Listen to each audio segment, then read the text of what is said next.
C'est peut-être enfin le match de la montée pour l'AS Monaco, leader qui se déplace sur la pelouse de Nîmes, 8ème. Des joueurs de l'AS Monaco avec Rivière et Touré sur le banc. Germain sera le seul homme de pointe, soutenu par Lucas Ocampos.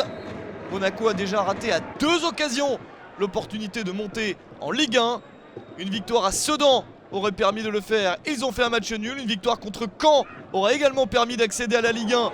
Ils ont perdu la rencontre. Il faut maintenant gagner à Nîmes pour être sûr de retrouver l'élite du football français. La première opportunité est monégasque. Et Victor Svinka demande à ses joueurs de bien rentrer dans la partie. Nîmes a encore un infime espoir de monter. C'est pourtant Monaco, l'équipe la plus pressante. Avec ce ballon dans la surface, superbe geste d'Andrea Raggi. Un geste d'attaquant pour le défenseur italien. Il se retourne astucieusement dans la surface de réparation et obtient le penalty.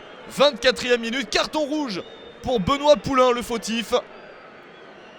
La possibilité d'ouvrir rapidement le score pour les Monégasques.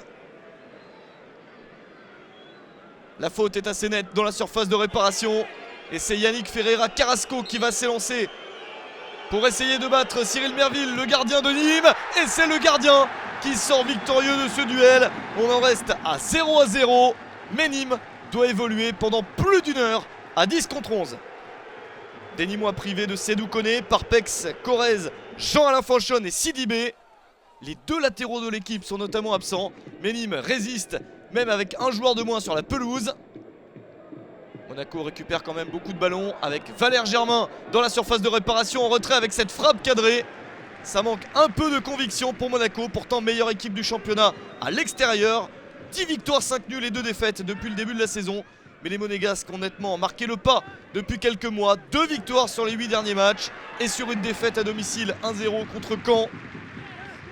Nîmes de son côté n'a perdu qu'une seule de ses 5 dernières rencontres. Et à 10 contre 11, les Nîmois font beaucoup plus que de la résistance. Les meilleures occasions sont quand même monégasques. Attention dans la surface avec ce retourné. C'est encore sauvé par Merville et ça passe juste à côté. Toujours pas de réussite pour Monaco. Vincent Carlier a remplacé Granic pour Nîmes. Ça ne change pas grand chose à la physionomie du match. L'ASM est toujours dominatrice.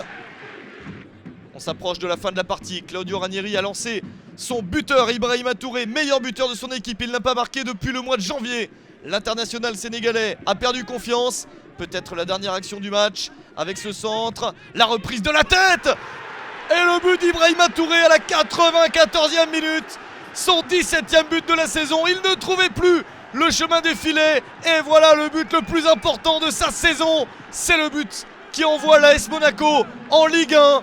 Enfin, après avoir beaucoup souffert, l'AS Monaco réussit à obtenir cette victoire nécessaire. Mathématiquement, Monaco est enfin certain de rejouer dans l'élite du football français après 2 saisons en Ligue 2. Jolie performance des Monégasques. De son côté, Nîmes n'a plus aucune chance d'espérer accéder en Ligue 1, mais ça reste une très belle saison pour le promu.